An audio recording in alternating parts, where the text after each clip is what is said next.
Good morning, YouTube. Well, today I'm just going to show you, because I've still got problems with the front of the bike with the forks. I'm not sure if there's an airlock in there or there's still too much oil in there, so I'm going to try and remove a little bit more. Trouble is, I removed some a couple of days ago, and the level's going out down. My syringe, which I was using, can't reach that far. This one's more flexible and a tiny bit longer, but not exactly brilliant.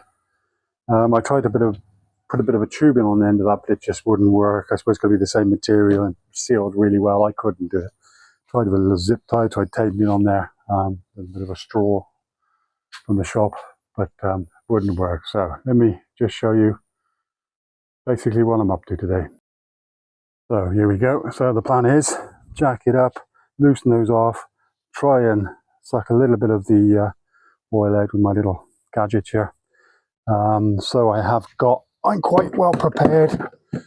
I sent these over from the UK, so it's pretty much top of the range one. This one I think is actually, yeah, it's a Halfords 2-ton trolley jack. It's brilliant.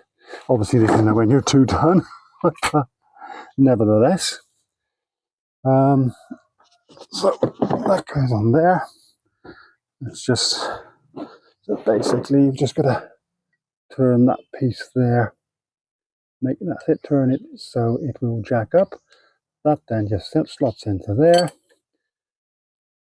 and up we go.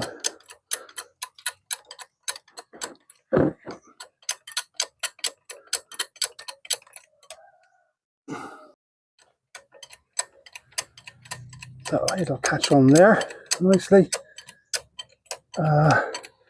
It's in gear, so it shouldn't roll away. So I'm not going to jack it all the way up at the moment. So bear with me.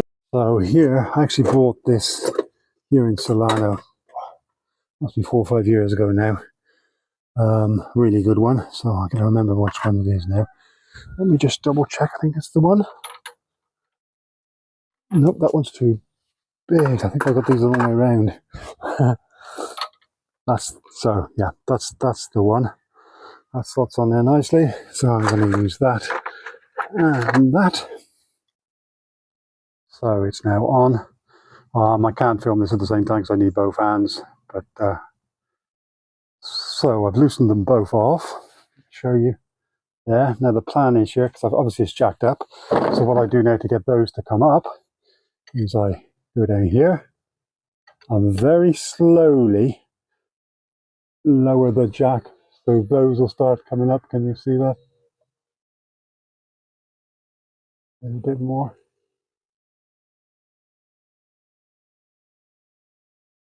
That should do it. So tighten that back up again so they can't lower anymore. Yeah, this is also, as you can see, a bit on this last legs. But the theory is that goes, can you see that? I push that down in there, so I hold it tight first.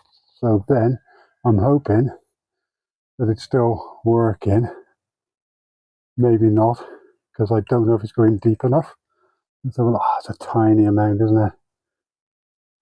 And I've got nowhere to put it. Bear with me a second.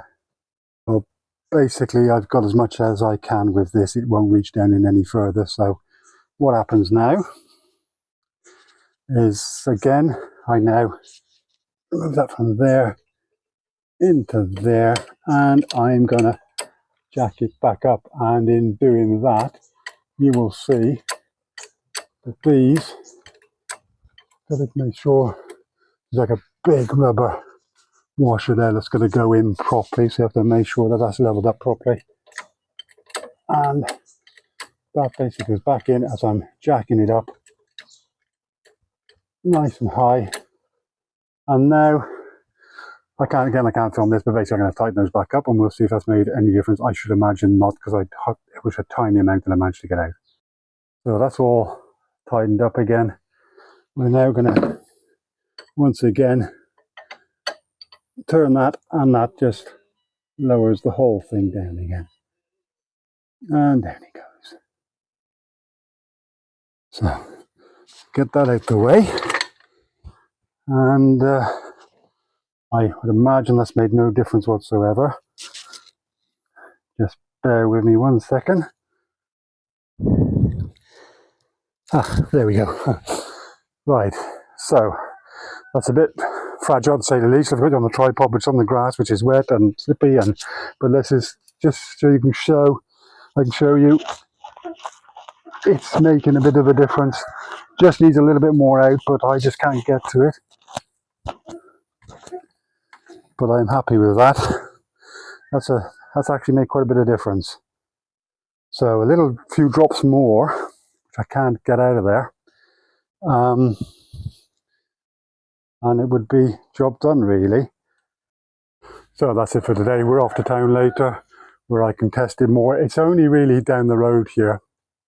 So concrete roads are okay. When it was hard, you could feel every little bit of imperfection, if you like, in the concrete. There are some tarmac stretches now going to town and in town, sort of half a mile here and half a mile there, which it's just smooth. You can see that in the sidecar. I can look through and I can see Sally's not being shaken about it all. On the concrete, it's getting a bit better as I'm improving the suspension. To start with, it was a nightmare. But down the road here goes your flat, and then down the road there goes steep. That's fine. And then we hit the rough bit. It's only like 30, 40 yards of really rough terrain. And the hard suspension was really taking its toll on my back, I'm afraid. The Yamaha there seems to have problems with the rear suspension on that now. I'm not sure if something's given way underneath, but it's gone really, really hard, sort of overnight. I actually can't use it at the moment. If those roads were smooth down there, then I could, but it's just too hard on my back. I can feel the base of my spine jolting all over the place, so that's not good. Anyway, that's a good job done. Just a little bit more needs to come out. Because what I have noticed, even when I've got it sort of okay, if we put a lot of shopping in on the front part of the sidecar, obviously that's more weight again, and I find it stiffening up again. So I will get there. I say if I make a mess of it, I can always take it down to the mechanic, but it's all costs, isn't it? He doesn't charge a lot. He's very good, but I just like to do things myself if I can. So yeah, that's it for now. Everybody take care and speak to you later.